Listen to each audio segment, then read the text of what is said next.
ಕಟಕ ರಾಶಿಯವರೇ, August 15ರಿಂದ August 31ರ ನಡುವೆ ಇರುವ ಅತ್ಯಂತ ದೊಡ್ಡ ವಿಷಯವೆಂದರೆ ದೇವಗುರು ಬೃಹಸ್ಪತಿಯು ಸ್ವತಃ ನಿಮ್ಮ ರಾಶಿಯಲ್ಲಿಯೇ ಅಂದರೆ ತಮ್ಮ ಉಚ್ಚ ರಾಶಿಯಲ್ಲಿ ವಿರಾಜಮಾನನಾಗಿದ್ದಾರೆ. ಇದರರ್ಥ ಗುರುಗ್ರಹವು ನಿಮ್ಮ ಲಗ್ನದಲ್ಲಿ ನಿಮ್ಮ ಮೊದಲನೇ ಭಾವದಲ್ಲಿ ಕುಳಿತು ಸಂಪೂರ್ಣ ಶಕ್ತಿಯಿಂದ ನಿಮಗೆ ಆಶೀರ್ವಾದ ನೀಡುತ್ತಿದ್ದಾರೆ. ಕಟಕ ರಾಶಿಯವರೇ, ಜೀವನದಲ್ಲಿ ಇಂತಹ ಅವಕಾಶ ಪದೇ ಪದೇ ಬರುವುದಿಲ್ಲ. ಹಾಗಾಗಿ ಕಟಕ ರಾಶಿಯವರೇ, ಈ ವಿಡಿಯೋವನ್ನು ಹಗುರವಾಗಿ ತೆಗೆದುಕೊಳ್ಳಬೇಡಿ. ಏಕೆಂದರೆ ಗುರು ನಿಮ್ಮ ವ್ಯಕ್ತಿತ್ವ, ನಿಮ್ಮ ಆರೋಗ್ಯ, ನಿಮ್ಮ ಆಲೋಚನೆಯನ್ನು ಎಷ್ಟು ಬಲಪಡಿಸುತ್ತಿದ್ದಾರೋ ಅದೇ ಸಮಯದಲ್ಲಿ ಶನಿ ಗ್ರಹವು ನಿಮ್ಮ 9ನೇ ಭಾವದಲ್ಲಿ ಕುಳಿತು ಅದೃಷ್ಟ, ಧರ್ಮ ಮತ್ತು ಪಿತೃ ಸಮಾನರಾದ ಜನರಿಗೆ ಸಂಬಂಧಿಸಿದ ವಿಷಯಗಳಲ್ಲಿ ನಿಮ್ಮ ಪರೀಕ್ಷೆಯನ್ನು ಸಹ ಮಾಡುತ್ತಿದ್ದಾರೆ. ಆದ್ದರಿಂದ ಒಂದು ಕಡೆ ಜೀವನದ ಅತ್ಯಂತ ಶಕ್ತಿಶಾಲಿ ಗುರುವಿನ ಗೋಚಾರವಿದೆ, ಮತ್ತೊಂದೆಡೆ ಅದೃಷ್ಟದ ವಿಷಯದಲ್ಲಿ ತಾಳ್ಮೆಯಿಂದಿರಬೇಕಾದ ಅಗತ್ಯವೂ ಇದೆ. ಆದ್ದರಿಂದ ಕಟಕ ರಾಶಿಯವರೇ, ಆರೋಗ್ಯದ ಬಗ್ಗೆ ಮಾತನಾಡಲಿ, ವ್ಯಕ್ತಿತ್ವದ ಬಗ್ಗೆ ಮಾತನಾಡಲಿ ಅಥವಾ ಅದೃಷ್ಟದ ಮತ್ತು ಪ್ರಯಾಣದ ಬಗ್ಗೆ ಮಾತನಾಡಲಿ, ಈ ಆಗಸ್ಟ್ 15ರಿಂದ 31ರ ನಡುವೆ ಏನೆಲ್ಲ ನಡೆಯಲಿದೆ ಎಂಬುದನ್ನು ನಾನು ಈ ವಿಡಿಯೋದಲ್ಲಿ ವಿವರವಾಗಿ ಹೇಳಲಿದ್ದೇನೆ. ಆದ್ದರಿಂದ ವಿಡಿಯೋವನ್ನು ಕೊನೆಯವರೆಗೂ ತಪ್ಪದೇ ನೋಡಿ. ಮುಂದೆ ಹೋಗುವ ಮುನ್ನ ಆಗಸ್ಟ್ 15ರಂದು ಆಕಾಶದಲ್ಲಿರುವ ಗ್ರಹಗಳ ಸ್ಥಿತಿಯನ್ನು ಅರ್ಥ ಮಾಡಿಕೊಳ್ಳುವುದು ಬಹಳ ಅವಶ್ಯಕ. ನೀವು ಜಲತತ್ವದ ರಾಶಿಯವರು ಮತ್ತು ಈ ಸಮಯದಲ್ಲಿ ನಿಮ್ಮ ಲಗ್ನ ಅಂದರೆ ಮೊದಲನೇ ಭಾವದಲ್ಲಿ ದೇವತೆಗಳ ಗುರುವಾದ ಬೃಹಸ್ಪತಿಯು ತಮ್ಮ ಉಚ್ಚ ಸ್ಥಿತಿಯಲ್ಲಿ ಗೋಚಾರ ಮಾಡುತ್ತಿದ್ದಾರೆ. ಗುರುವಿನ ಈ ಸ್ಥಿತಿಯು ನಿಮಗೆ ಒಂದು ಬಹುದೊಡ್ಡ ರಕ್ಷಾ ಕವಚ ಅಂದರೆ ಪ್ರೊಟೆಕ್ಟಿವ್ ಶೀಲ್ಡ್ ಆಗಿ ಕೆಲಸ ಮಾಡುತ್ತದೆ. ಇದು ನಿಮ್ಮ ಹಿಂದಿನ ಜನ್ಮಗಳ ಸಂಚಿತ ಪುಣ್ಯವಾಗಿದೆ. ಅದು ಈ ಸಮಯದಲ್ಲಿ ನಿಮ್ಮ ರಕ್ಷಣೆಗಾಗಿ ನಿಮ್ಮ ಮುಂದೆಯೇ ನಿಂತಿದೆ. ಮತ್ತೊಂದೆಡೆ ನಿಮ್ಮ ಕರ್ಮೇಶ ಮತ್ತು ಪಂಚಮೇಶರಾದ ಮಂಗಳ ದೇವನು ನಿಮ್ಮ 12ನೇ ಭಾವದಲ್ಲಿ ಕುಳಿತಿದ್ದಾರೆ. ಇದನ್ನು ವೈದಿಕ ಜ್ಯೋತಿಷ್ಯದಲ್ಲಿ ಖರ್ಚು ಮತ್ತು ನಷ್ಟದ ಮನೆ ಎಂದು ಪರಿಗಣಿಸಲಾಗುತ್ತದೆ. ಶುಕ್ರದೇವನು ನಿಮ್ಮ 3ನೇ ಭಾವದಲ್ಲಿ ನೀಚ ಸ್ಥಿತಿಯಲ್ಲಿ ಚಲಿಸುತ್ತಿದ್ದಾರೆ ಮತ್ತು ಶನಿದೇವನು 8ನೇ ಭಾವದಲ್ಲಿ ವಕ್ರಿಯಾಗಿ ಗೋಚಾರ ಮಾಡುತ್ತಿದ್ದಾರೆ. ಈ ವಿಶಿಷ್ಟ ಗ್ರಹ ಸ್ಥಿತಿಯಿಂದಾಗಿ ತಿಂಗಳ ಮೊದಲಾರ್ಧದಲ್ಲಿ ನೀವು ನಿಮ್ಮ ಕಾರ್ಯಕ್ಷೇತ್ರದಲ್ಲಿ ವಿಲಕ್ಷಣವಾದ ಉಸಿರುಗಟ್ಟುವಿಕೆಯನ್ನು ಅನುಭವಿಸಬಹುದು. ಅಲ್ಲಿ ನಿಮ್ಮ ಕಠಿಣ ಪರಿಶ್ರಮದ ಶ್ರೇಯಸ್ಸು ಬೇರೆಯವರು ತೆಗೆದುಕೊಳ್ಳಬಹುದು. ಆದರೆ ಆಗಸ್ಟ್ 15ರಿಂದ ಶಕ್ತಿಯ ಈ ಚಕ್ರವು ಒಂದು ಹೊಸ ದಿಕ್ಕಿನಲ್ಲಿ ತಿರುಗಲಿದೆ. ಆಗಸ್ಟ್ 15ರಿಂದಲೇ ನಿಮ್ಮೊಳಗೆ ಶಕ್ತಿಯ ಹೊಸ ಹಂತವನ್ನು ನೀವು ಅನುಭವಿಸುವಿರಿ. ಆದರೆ ಮುಖ್ಯ ಬದಲಾವಣೆ ಆಗಸ್ಟ್ 17ರಂದು ಬರಲಿದೆ. ಆಗಸ್ಟ್ 17ರಂದು ಗ್ರಹಗಳ ರಾಜ ಸೂರ್ಯದೇವನು ನಿಮ್ಮ ಲಗ್ನದಿಂದ ಹೊರಬಂದು ನಿಮ್ಮ ದ್ವಿತೀಯ ಭಾವ ಅಂದರೆ ಸಿಂಹರಾಶಿಯನ್ನು ಪ್ರವೇಶಿಸುತ್ತಾನೆ. ಸಿಂಹರಾಶಿಯು ಸೂರ್ಯನ ತನ್ನ ಮೂಲ ರಾಶಿಯಾಗಿದೆ. ಜ್ಯೋತಿಷ್ಯದಲ್ಲಿ 2ನೇ ಭಾವವು ನಿಮ್ಮ ಸಂಗ್ರಹಿತ ಸಂಪತ್ತು ಅಕ್ಯುಮುಲೇಟೆಡ್ ವೆಲ್ತ್ ಮತ್ತು ನಿಮ್ಮ ಮಾತಿನ ಸ್ಥಾನವಾಗಿದೆ. ಸೂರ್ಯನು ಈ ಧನಭಾವಕ್ಕೆ ಬರುತ್ತಿದ್ದಂತೆಯೇ ನಿಮಗೆ ಹಣದ ಹರಿವಿನ ಅಂದರೆ ಕ್ಯಾಶ್ ಫ್ಲೋದ ಹೊಸ ದಾರಿಗಳು ತೆರೆದುಕೊಳ್ಳುವ ಪ್ರಬಲ ಸಾಧ್ಯತೆಗಳು ಸೃಷ್ಟಿಯಾಗುತ್ತವೆ. ನಿಮ್ಮ ಸಂಪೂರ್ಣ ಗಮನವು ಆರ್ಥಿಕ ಬೆಳವಣಿಗೆಗೆ ಮತ್ತು ಹಣ ಸಂಪಾದನೆಯತ್ತ ತಿರುಗುತ್ತದೆ. ನಿಮ್ಮ ಯಾವುದೇ ಹಣವು ದೀರ್ಘಕಾಲದಿಂದ ಎಲ್ಲಾದರೂ ಸಿಲುಕಿಕೊಂಡಿದ್ದರೆ ಅಥವಾ ಪದೇ ಪದೇ ಮುಂದೂಡಲ್ಪಡುತ್ತಿದ್ದ ಯಾವುದಾದರೂ ವ್ಯಾಪಾರದ ಒಪ್ಪಂದವು ಅಂತಿಮಗೊಳ್ಳುವ ನಿರೀಕ್ಷೆಯಲ್ಲಿದ್ದರೆ ಆಗಸ್ಟ್ 17ರಿಂದ 19ರ ನಡುವೆ ಆ ದಿಕ್ಕಿನಲ್ಲಿ ಬಹಳ ಸಕಾರಾತ್ಮಕ ಫಲಿತಾಂಶಗಳು ಸಿಗಬಹುದು. ಆದರೆ ಇಲ್ಲಿ ಒಂದು ಅತ್ಯಂತ ಪ್ರಮುಖ ಜ್ಯೋತಿಷ್ಯ ಅಂಶವನ್ನು ಅರ್ಥ ಮಾಡಿಕೊಳ್ಳಬೇಕು. ನಿಮ್ಮ 2ನೇ ಭಾವದಲ್ಲಿ ಕೇತು ಮೊದಲೇ ವಿರಾಜಮಾನರಾಗಿದ್ದಾರೆ. ಸೂರ್ಯನಂತಹ ಪ್ರತಾಪಿ ಗ್ರಹವು ಕೇತುವಿನೊಂದಿಗೆ 2ನೇ ಭಾವದಲ್ಲಿ ಬಂದಾಗ ಮನುಷ್ಯನ ಮಾತಿನಲ್ಲಿ ಅನಗತ್ಯ ಅಹಂ ಅಂದರೆ ಈಗೋ ಮತ್ತು ಕಠೋರತೆ ಬರುತ್ತದೆ.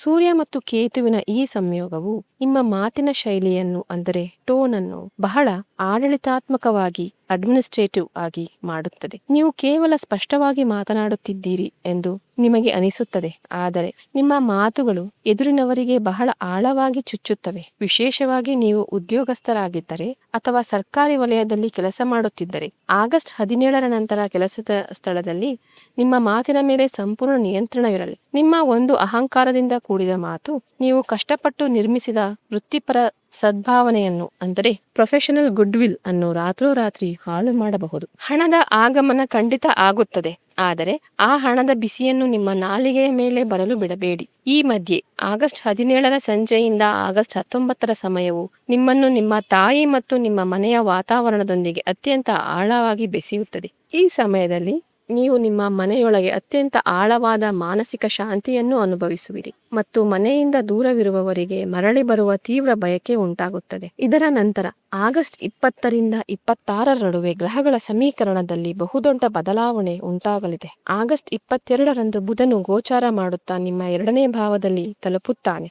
ಅಲ್ಲಿ ಸೂರ್ಯನು ಮೊದಲೇ ಇದ್ದಾನೆ. ಬುಧನು ನಿಮ್ಮ 12ನೇ ಭಾವದ ಅಧಿಪತಿಯಾಗಿದ್ದಾನೆ. ಇದು ಖರ್ಚುಗಳ ಭಾವವಾಗಿದೆ. ಖರ್ಚುಗಳ ಅಧಿಪತಿ ಧನಭಾವದಲ್ಲಿ ಕುಳಿತಾಗ ಲಿಕ್ವಿಡ್ ಕ್ಯಾಶ್ ವೇಗವಾಗಿ ಖರ್ಚಾಗುವ ಪರಿಸ್ಥಿತಿ ನಿರ್ಮಾಣವಾಗುತ್ತದೆ. ಈ ಅವಧಿಯಲ್ಲಿ ನಿಮ್ಮ ಖರ್ಚುಗಳು ಸಂಪೂರ್ಣವಾಗಿ ನಿಯಂತ್ರಣ ತಪ್ಪಬಹುದು ಮತ್ತು ನೀವು ಬಹಳ ಕಷ್ಟಪಟ್ಟು ಉಳಿಸಿದ ಹಣವು ಎಲೆಕ್ಟ್ರಾನಿಕ್ ಗ್ಯಾಜೆಟ್ಗಳು, ವಾಹನಗಳ ದುರಸ್ತಿ ಅಥವಾ ಮನೆಯ ಕಿರಿಯ ಒಡಹುಟ್ಟಿದವರಿಗೆ ಸಂಬಂಧಿಸಿದ ಕೆಲಸಗಳ ಮೇಲೆ ಖರ್ಚಾಗಬಹುದು. ಇದೇ ವೇಳೆ ಆಗಸ್ಟ್ 22ರಿಂದ 24ರ ನಡುವಿನ ಸಮಯವು ನಿಮ್ಮ ಕೆಲಸದ ಸ್ಥಳಕ್ಕೆ ಒಂದು ಯುದ್ಧರಂಗದಂತಾಗಬಹುದು.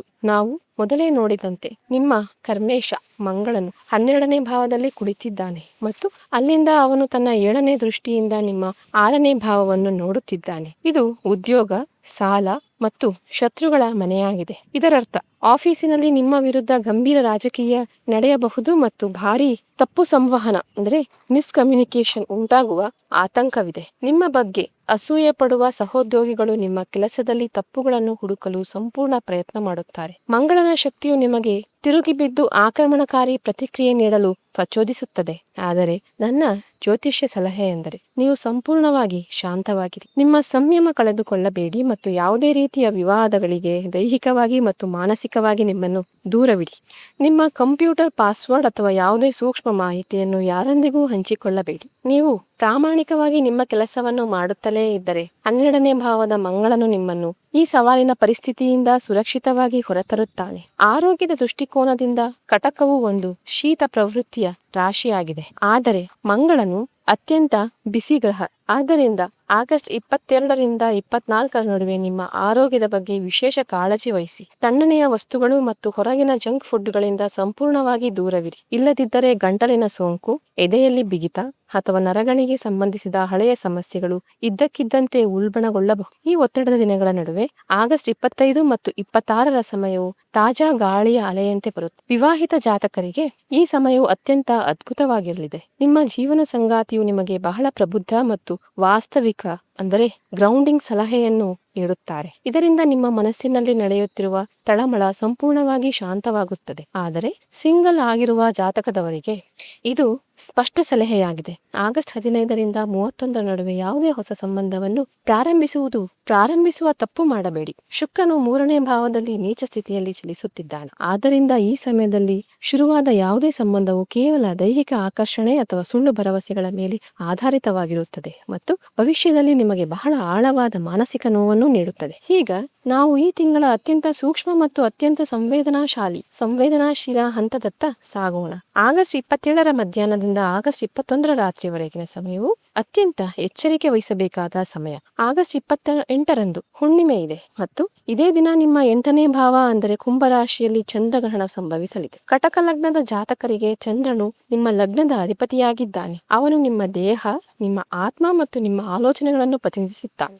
ಲಗ್ನದ ಅಧಿಪತಿಯು 8ನೇ ಭಾವದಲ್ಲಿ ಆಯಸ್ಸು ಮತ್ತು ಅಡೆತಡೆಗಳ ಭಾವದಲ್ಲಿ ರಾಹುವಿನೊಂದಿಗೆ ಗ್ರಹಣ ದೋಷಕ್ಕೆ ಒಳಗಾದಾಗ ಜ್ಯೋತಿಷ್ಯದಲ್ಲಿ ಇದನ್ನು ಅತ್ಯಂತ ಕಠಿಣ ಪರಿಸ್ಥಿತಿ ಎಂದು ಪರಿಗಣಿಸಲಾಗುತ್ತದೆ. ಈ ಸಮಯವು ನಿಮಗೆ ಅತ್ಯಂತ ಮಾನಸಿಕ ಒತ್ತಡ ಮತ್ತು ಭಾವನಾತ್ಮಕ ಸ್ಫೋಟಗಳ ಎಮೋಷನಲ್ ಔಟ್ಬರ್ಸ್ಟ್ ಸಮಯವಾಗಿರಬಹುದು. ನೀವು ನಿಮ್ಮನ್ನು ಬಹಳ ಒಂಟಿಯಾಗಿ, ಅಭದ್ರವಾಗಿ ಮತ್ತು ದಣಿದಂತೆ ಭಾವಿಸಬಹುದು. ಇದೇ ದಿನ ರಕ್ಷಾಬಂಧನ ಹಬ್ಬವೂ ಇರುವುದರಿಂದ ಕುಟುಂಬದ ಸದಸ್ಯರು ಅಥವಾ ಕಿರಿಯ ಸಹೋದರ ಸಹೋದರಿಯರೊಂದಿಗೆ ಯಾವುದೇ ಹಳೆಯ ವಿಷಯದ ಬಗ್ಗೆ ಗಂಭೀರ ಒತ್ತಡ ಉಂಟಾಗುವ ಆತಂಕವಿದೆ. ವಿವಾಹಿತ ಜಾತಕರ ವೈವಾಹಿಕ ಜೀವನದಲ್ಲಿ ಹೊರಗಿನ ಸಂಬಂಧಿಕರ ಅನಗತ್ಯ ಹಸ್ತಕ್ಷೇಪ ಬಹಳ ಹೆಚ್ಚಾಗಬಹುದು. ಇದರಿಂದ ಸಂಗಾತಿಯೊಂದಿಗೆ ಯಾವುದೇ ದೊಡ್ಡ ವಿವಾದ ಸೃಷ್ಟಿಯಾಗಬಹುದು.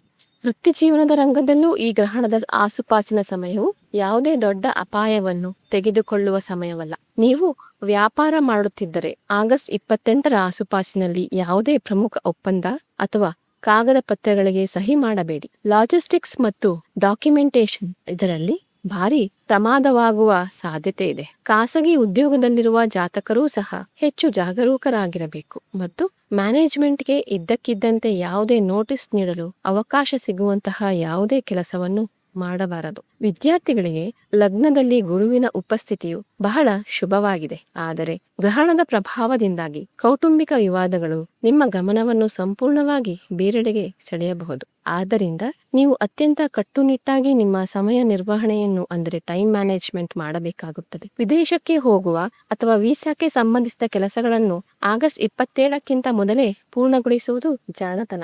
ಇದು ಶಕ್ತಿಗಳ ಒಂದು ಚಕ್ರವಾಗಿದ್ದು ಕೆಲವು ದಿನಗಳವರೆಗೆ ಭಾರವಾಗಿರುತ್ತದೆ. ಆದ್ದರಿಂದ ಈ ಸಮಯದಲ್ಲಿ ಯಾವುದೇ ತ್ವರಿತ ಅಥವಾ ಆತುರ ನಿರ್ಧಾರ ಅಂದರೆ ಇಂಪಲ್ಸಿವ್ ಡಿಸಿಷನ್ ತೆಗೆದುಕೊಳ್ಳುವುದನ್ನು ತಪ್ಪಿಸಿ.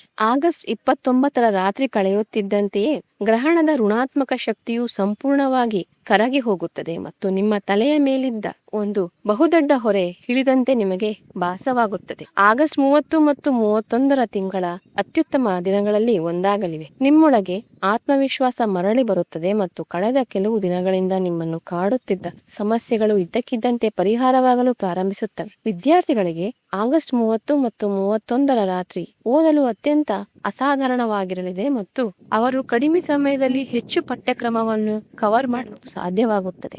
ವ್ಯಾಪಾರ ಮಾಡುವ ಜಾತಕರಿಗೆ ಮಂಗಳನ ದೃಷ್ಟಿಯು ಕೆಲಸವು ನಿರಂತರವಾಗಿ ನಡೆಯುತ್ತಿರುತ್ತದೆ ಎಂಬುದನ್ನು ಸೂಚಿಸುತ್ತದೆ. ಆದರೆ ಹಣದ ಹರಿವು ನಿಂತು ಆಗಬಹುದು. ಆದ್ದರಿಂದ ಒಂದು ದೊಡ್ಡ ಲಾಭಕ್ಕಾಗಿ ಕಾಯುವ ಬದಲು ಸಣ್ಣ ನಿರಂತರವಾಗಿ ಬರುವ ಹಣದ ಹರಿವಿನ ಕ್ಯಾಶ್ ಫ್ಲೋ ಮೇಲೆ ನಿಮ್ಮ ಗಮನವನ್ನು ಕೇಂದ್ರೀಕರಿಸಿ. ಮಹಿಳೆಯರಿಗೆ ಮತ್ತು ತಾಯಂದಿರಿಗೆ ಈ ಸಲಹೆ ಏನೆಂದರೆ, ಮಂಗಳನ ಪ್ರಭಾವದಿಂದ ಈ 15 ದಿನಗಳಲ್ಲಿ ಸಣ್ಣ ಮಕ್ಕಳಲ್ಲಿ ಅತಿಯಾದ ಶಕ್ತಿ ಮತ್ತು ಕೋಪವನ್ನು ಕಾಣಬಹುದು. ಅವರ ಈ ಶಕ್ತಿಯನ್ನು ಆಟೋಟಗಳು ಅಥವಾ ಯಾವುದೇ ದೈಹಿಕ ಚಟುವಟಿಕೆಗಳಿಗೆ ತೊಡಗಿಸಲು ಪ್ರಯತ್ನಿಸಿ. ಹಿರಿಯರು ಮತ್ತು ನಿವೃತ್ತ ಜಾತಕರು ಆಗಸ್ಟ್ 19ರಿಂದ ಸೆಪ್ಟೆಂಬರ್ 2ರ ನಡುವೆ ತಮ್ಮ ಆರೋಗ್ಯದ ಬಗ್ಗೆ ಯಾವುದೇ ನಿರ್ಲಕ್ಷ್ಯ ಮಾಡಬಾರದು. ನಿಮಗೆ ರಕ್ತದೊತ್ತಡ ಅಥವಾ ಕೀಲು ನೋವಿನ ಸಮಸ್ಯೆ ಇದ್ದರೆ ಔಷಧಿಗಳನ್ನು ನಿಯಮಿತವಾಗಿ ಸೇವಿಸಿ. ಗುರುವು ನಿಮ್ಮನ್ನು ಯಾವುದೇ ದೊಡ್ಡ ಆರೋಗ್ಯ ಸಮಸ್ಯೆಯಿಂದ ರಕ್ಷಿಸುತ್ತಾನಾದರೂ ಮುನ್ನೆಚ್ಚರಿಕೆ ವಹಿಸುವುದು ಬಹಳ ಅವಶ್ಯಕ. ಈ 15 ದಿನಗಳ ಶಕ್ತಿಯನ್ನು ಸಮತೋಲನಗೊಳಿಸಲು ಮತ್ತು ಸಕಾರಾತ್ಮಕ ಫಲಿತಾಂಶಗಳನ್ನು ಪಡೆಯಲು ನೀವು ನಿಮ್ಮ ಜೀವನದಲ್ಲಿ ಕೆಲವು ಅತ್ಯಂತ ನಿಖರವಾದ ಜ್ಯೋತಿಷ್ಯ ಪರಿಹಾರಗಳನ್ನು ಅಳವಡಿಸಿಕೊಳ್ಳಬೇಕು.